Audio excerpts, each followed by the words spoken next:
2 years ago, I visited a village where violence was the ultimate answer to everything.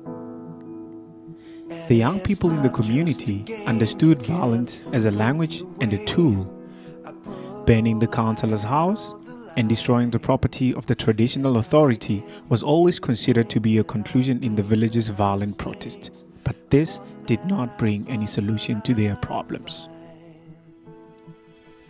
But in the midst of chaos, there was a madman who, despite the fact that he was never seen as a complete human being, managed to build bridges which brought the community together. This invisible subhuman being would spend his days picking up rocks and putting them in the muddy potholed road and filling the empty sacks with sand and using them to build a bridge. Without any compensation or encouragement, he would work tirelessly in the heat. He did this for everyone.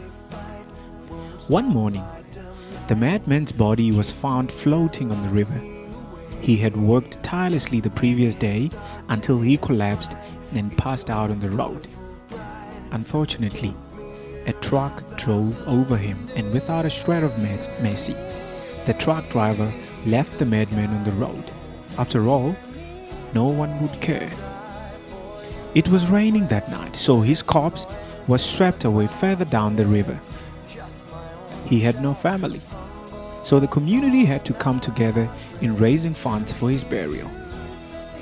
At the cemetery, there were no words of appreciation or inspiring speeches. Besides, he never mattered while he was still breathing, so why should he matter now?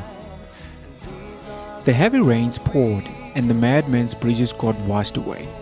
Potholes grew bigger, and with no one to maintain the road, the community came together to follow the madman's legacy.